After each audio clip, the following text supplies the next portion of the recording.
Hello दोस्तों, आप सभी का स्वागत है एक रिवेंज सस्पेंस और साथ ही साथ सारी बातें नहीं बताऊंगा, वो तो आपको वीडियो देखने के बाद ही पता चलेगी। तो चलिए बिना किसी देरी के अब अपने इस वीडियो को शुरू करते हैं।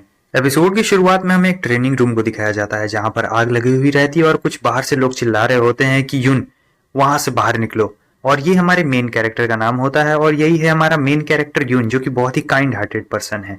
और यहाँ पर कुछ लोग होते हैं जो कह रहे होते हैं कि तुम्हें जरा भी शर्म नहीं आ रही है? अभी तक तुम यहीं पे खड़े हो, तुम्हें पता है वो फर्स्ट क्लास ट्रेनिंग रूम है और तुम वहां पर नहीं ठहर सकते हो। जल्दी करो और वहां से बाहर निकलो, तुम कोई दूसरा कमरा ढूंढ लो, यहाँ पर तुम नहीं रह सकते हो। इस बंदे की ये सारी बातें सुनकर यून को बहुत ही ज्यादा बुरा लग रहा होता है। वो ऐसी बात थी कि पास्ट में वो जो बंदा था वो किसी भी काम का नहीं था, मतलब एकदम निकम्मा था। और कह रहा होता है कि ब्रदर मैं कुछ भी नहीं कर पाऊंगा, मेरे में तो जरा भी एनर्जी नहीं है। लेकिन उस वक्त हमारा यून ही रहता है जो अपनी स्पेशल मेडिसिन पावर से उसे ठीक करता है और उसे सहानुभूति देता है। लेकिन आज प्रेजेंट में ऐसा हो रहा है कि ये वही बंदा है जो हमारे यून को गलत ठहरा रहा है और कहता है कि देखो अब तुम वो पुराने वाले जीनियस नहीं रहे हो, समझे। और मैं ली मू तुम्हारा शुक्रिया अदा करता हूँ कि तुमने पहले मुझे बहुत अच्छी चीजें सिखाई और बताया मुझे कि कैसे अपने आप को ट्रेन किया जाए। लेकिन अब हम लोग डिस्पल्स नहीं रहे हैं और इसीलिए मैं तुम्हें ऑर्डर देता हूँ कि चुपचाप यहाँ से निकल जाओ। इधर एक और मोटू भी रहता है जो कह रहा होता है कि हाँ, ये बिल्कुल सही कह रहा है, देखो अब तुम डिसेबल हो चुके हो और किसी भी काम के नहीं हो, चुपचाप इस जगह को छोड़कर यहाँ से चले जाओ। और पास्ट में इसे भी बहुत तेज फीवर आ गया था, उस वक्त कोई भी डॉक्टर इसकी मदद नहीं कर रहा था और सिर्फ हमारे यून ने ही इसकी मदद की थी और इसकी जान बचाई थी। अब यहाँ पर एक और साइड में बंदा रहता है, ये भी कह रहा होता है कि हाँ तुम इस जगह से निकल जाओ क्योंकि तुम कमजोर हो और इस जगह में रहने के बिल्कुल भी लायक नहीं हो। इस बंदे की भी हमारी यून ने मदद की थी। ये रो रहा होता है क्योंकि इसके टीचर ने इसे स्कूल से बाहर निकाल दिया था। तब यून इसकी साइड लेता है और कह रहा होता है कि इसमें क्या गलत है टीचर, आप इसे स्कूल से बाहर क्यों निकाल रहे हैं? अगर आपको कोई भी पनिशमेंट देनी है तो आप मुझे दे सकते हैं। यून इन सभी लोगों को अपने छोटे भाई की तरह ट्रीट करता था, लेकिन आज यही लोग मिलकर हमारे यून को उसी के कमरे से बाहर निकाल दे रहे हैं और कह रहे हैं कि जाओ, जाकर कहीं और रहो। यून सोच रहा होता है कि मैं हमेशा से इन्हें अपना भाई जैसा मानता आया हूँ, इनके ऊपर इतनी सारे एहसान किए, मैंने बदले में कभी भी इनसे कुछ मांगा भी नहीं और आज देखो मेरी ये हालत हो गई है। जो हमारा यून रहता है उसके हाथ में एक डिजाइन बना रहता है जिसकी वजह से इसका कल्टीवेशन बेस बहुत ही ज्यादा नीचे गिर चुका रहता है और ये काफी कमजोर हो गया था सभी लोगों से। लेकिन फिर भी इसके चेहरे पे मुस्कुराहट रहती है और कह रहा होता है इसलिए तुम लोग मुझे परेशान कर रहे हो। लेकिन यहाँ तो उल्टा वो लोग इसका बहुत ही ज्यादा मजाक उड़ा रहे होते हैं और कह रहे होते हैं कि तुम कमजोर हो फिर भी तुम्हें शर्म नहीं आ रही है, तुम ऐसे दांत दिखा के कैसे हंस सकते हो। और तब तक यहाँ पर एक और बंदा आ चुका रहता है, कह रहा होता है कि देखो यून, मैं जानता हूं कि हर किसी को अपनी जिंदगी में दूसरा मौका मिलना चाहिए, इसलिए मैं तुमसे कह रहा हूं कि तुम इस कमरे को छोड़ दो और इसके बदले में मैं तुम्हारे लिए एक आसान सा जॉब ढूंढने में तुम्हारी मदद कर सकता हूँ। आगे यून से कह रहा होता है कि देखो वैसे भी तुम बस एक हैंडीमैन रह गए हो और तुम इतने ज्यादा क्वालिफाई भी नहीं हो कि तुम कुछ और कर सको, इसलिए मैंने तुम्हारे लिए एक परफेक्ट जॉब ढूंढ ली है। और वो जॉब ये है कि कल कल तुम जाओगे मेडिसिन गार्डन में, वहां पे रिपोर्ट करोगे क्योंकि वो तुम्हारे लिए एक बहुत ही अच्छी जगह है। लेकिन ये जो मेडिसिन गार्डन रहता है, यहाँ के जो एल्डर्स रहते हैं बहुत ही ज्यादा खतरनाक रहते हैं क्योंकि वो अपने डिस्पल्स को बहुत ही ज्यादा टॉर्चर करते हैं और इतना ज्यादा टॉर्चर करते हैं और इतना खतरनाक खतरनाक पनिशमेंट मिलता है कि वहां पे कोई भी डिस्पल 3 महीने से ज्यादा टिक ही नहीं पाता है। और जो नया नया जाता है और कुछ महीने टिकता है उसकी हालत बद से बदतर हो चुकी रहती है, सभी लोग वहां रोने भी लगते हैं। लेकिन फिर भी इसके चेहरे पे एक हल्की सी स्माइल रहती है और कह रहा होता है अच्छा इसका मतलब ये है कि तुम सभी ने मुझे अपनी बिरादरी से एक्सपेल कर दिया है। लेकिन यहाँ पे सभी लोग उसका मजाक उड़ा रहे थे, कह रहे होते देखो अभी भी कैसे बेशर्मों की तरह हंस रहा है, लगता है इसे जरा भी शर्म नहीं आ रही है। दूसरा कहता है वो इसलिए हंस रहा है क्योंकि वो जान चुका है कि अब उसकी मदद कोई भी नहीं करने वाला है और वैसे भी सुजरैन अगर पहले इसका साथ नहीं देते तो यहाँ तक तो ये बिल्कुल भी पहुंच नहीं पाता। यही बात कह के सब लोग हंस रहे होते हैं। और जो ये रहता है ये कह रहा होता है कि जब तुम इस बात का पता लगा लो अच्छी तरीके से तब तुम मेरे पास आकर माफी भी मांग सकते हो। और ये कहने के बाद वो सभी लोग वहां से चले जाते हैं। लेकिन यहाँ पे कुछ अच्छे लोग भी रहते हैं जो यून से कह रहे होते हैं कि देखो ये बस एक ट्रेनिंग रूम है, तुम ये ट्रेनिंग रूम उन्हें दे क्यों नहीं देते हो? अगर तुम दे दोगे तो ये तुम्हारे लिए ही ज्यादा बेहतर रहेगा और इसके बदले में तुम कोई और रूम ले लो क्योंकि तुम्हारी जिंदगी अब बहुत ही बद से बदतर हो जाएगी अगर उन लोगों ने तुम्हारा पीछा नहीं छोड़ा तो, इसलिए हम कह रहे हैं। यून कहता है देखो जो ह्यूमन फीलिंग्स होती है वो बिल्कुल एक कागज के टुकड़े की तरह होती है, जैसे कि ये दरवाजा टूट गया है वैसे ही मेरे अंदर से फीलिंग्स भी टूट चुकी है। फिर वो अपने हाथ को देखता है जहां पर एक मार्क बना हुआ रहता है और कह रहा होता है ये सब बस इसी की वजह से हुआ है, इसी मार्क की वजह से मैं कमजोर हो गया और किसी भी काम का नहीं रहा। इसे बहुत गुस्सा आ रहा होता है और फिर ये अपने उस मार्क को काटने की कोशिश कर रहा था क्योंकि इससे लगा था कि इससे इसका फायदा होगा, लेकिन नहीं, आज तो इसका बहुत नुकसान हो गया और ये काफी जोर लगा रहा होता है। लेकिन अचानक से उस मार्ग में से लाइटनिंग निकलने लगती है। इसे समझ नहीं आता है कि आखिर ये क्या हो रहा है और अगले ही पल ये देखता है कि ये दूसरी जगह पर पहुंच चुका है जहां पर एकदम सन्नाटा रहता है। कह रहा होता है कि आखिर ये मैं कहां पर आ गया, इसे कुछ भी समझ नहीं आ रहा था कि आखिर ये कहां पर आ चुका है।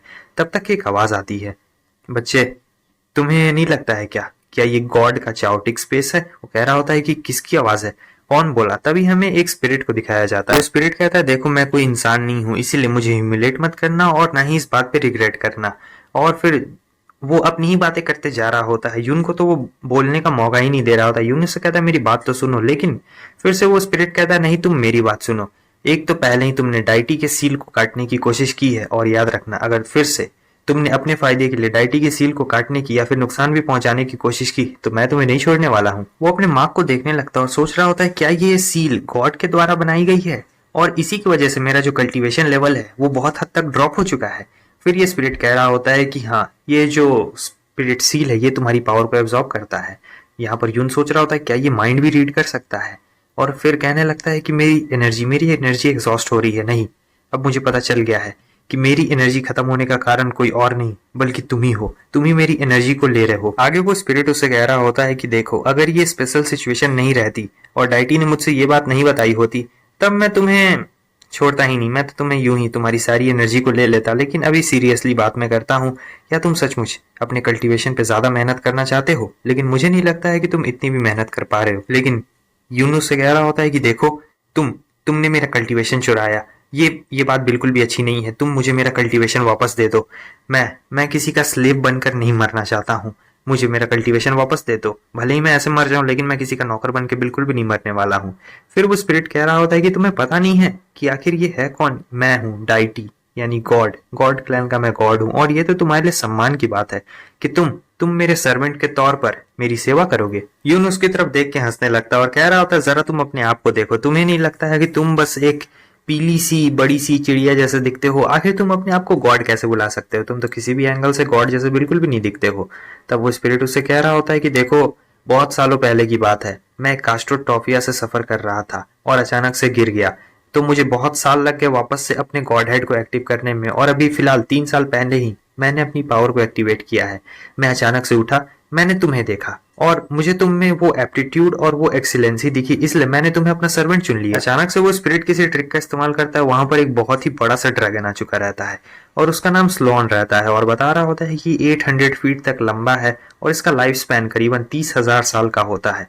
और ये दुनिया में जो भी चीज है सभी चीजों को अपने अंदर निकल सकता है, यानी बहुत ही ज्यादा खतरनाक। जो स्पिरिट रहता है वो उस ड्रैगन बीस्ट के बारे में बता रहा होता है कि इसकी जो बॉडी बनी है ये सिल्वर के प्लेट जैसी लगती है, और इसकी जो आंखें है ये सूरज की रोशनी जैसी तेज चमकती है। तुम इसकी आंखों के आर पार देख सकते हो क्या? वो लाइफ और डेथ जैसा बिल्कुल तुम्हें महसूस कराएगा। वैसे तुम यहाँ पर देख सकते हो अपने चारों तरफ, यहाँ चारों तरफ बस नीला नीला आसमान है जहाँ पर बहुत सारे सितारे हैं, और वो सितारे नहीं वो बहुत सारे दुनिया है। क्यों कहता है तो क्या तुम ये पावर मुझे देने की चाह रहे हो? लेकिन वो स्पिरिट कहता है कि हाँ मैं तुम्हारी मदद करना चाह रहा हूँ ताकि तुम इस सफरिंग से बाहर निकल सको। इतने सालों में इतने सारे लोगों ने तुम्हें इतना ह्यूमिलेट किया है, मैं तुम्हें रिकवर करना चाहता हूँ ताकि जितनी जल्दी हो सके उतनी जल्दी तुम रिकवर करो, और जब तुम अपनी आंखें खोलो तो तुम्हारे सामने एक ऐसी दुनिया हो जो बिल्कुल नई हो। और साथ ही साथ तुम्हारे फैमिली का क्या तुम नहीं चाहते हो कि जो तुम्हारी फैमिली है, तुम्हारे रिलेटिव्स या फिर तुम्हारे फ्रेंड्स हैं, वो सब तुम्हें सक्सेस की तरफ आगे बढ़ते हुए नहीं देखना चाहते हैं क्या? इसीलिए तुम इसी एक्सपेक्टेशन पे जियो, समझे? बताओ क्या तुम इस पावर को नहीं लेना चाहते हो? लेकिन वो अपना हाथ आगे बढ़ाता और कह रहा होता है कि तुम इस मार्क को मेरे हाथ से वापस ले लो, क्योंकि मैं किसी का नौकर बन के नहीं रहना चाहता हूँ, और तुम्हारे जैसे पर्सन का तो बिल्कुल भी नहीं, क्योंकि तुम चाहते हो कि भले कोई तुम्हारा नौकर बने, लेकिन मैं नहीं बनने वाला हूँ तुम्हारा नौकर। इस बात को सुन के स्पिरिट को बहुत गुस्सा आता है। वो कह रहा होता है कि तुम अपनी हद पार कर रहे हो, लेकिन यही चीज तो मुझे तुम्हें बहुत ज्यादा पसंद आती है। तुम ऐसे ही हो और इससे तुम्हारी पावर भी बढ़ती है। और साथ ही साथ वो बोल रहा होता है कि देखो ये मैं दूसरी बार कह रहा हूँ, मुझे बस तुम्हारी स्पिरिचुअल पावर को और भी ज्यादा आगे बढ़ाना है ताकि तुम किसी और के घर डिनर करने जा सको, समझे? ना कि कोई तुम्हें अपने घर से लात मारकर बाहर निकाल दे। अब यहाँ पर जो स्पिरिट रहता है वो हमारे यून को ऐसा पूरा दिखाने का कोशिश करता है कि वो उसकी मदद करना चाहता है, और वो उसकी मदद भी करना चाह रहा होता है, लेकिन इसमें कुछ इसका भी थोड़ा अलग सा फायदा रहता है। और कह रहा होता है देखो मुझे अच्छी तरीके से पता है कि मैं 3 साल अब तुम्हारे ही साथ रहने वाला हूँ, तो क्यों ना मैं तुम्हारे सामने एक स्पेशल ऑफर रखूं। मैं तुम्हारे कल्टीवेशन को इस तरीके से बढ़ाऊंगा जो कि बहुत ही ज्यादा अलग रहेगा। तुम एकदम मास्टर बन जाओगे, और स्पिरिचुअल में मास्टर हासिल कर लेने के बाद तुम काफी ज्यादा पावरफुल भी बन सकते हो। अब ये सुनकर इसे थोड़ा सा लग तो रहा होता है, क्योंकि इतने सालों से ये कमजोर था, वो भी सिर्फ इस स्पिरिट की वजह से, और अब वही उसे कह रहा होता है कि ये इसे ताकतवर बना देगा। तो इसके दिमाग में कुछ घूम रहा होता है। तो बस हमारा ये एपिसोड यहीं पे खत्म होता है। वीडियो अच्छी लगी लाइक कर दे, चैनल पर नहीं सब्सक्राइब कर दे। यहाँ तक वीडियो देखने के लिए बहुत बहुत शुक्रिया। फिर मिलते हैं नेक्स्ट एपिसोड में, तब तक के लिए बाय बाय।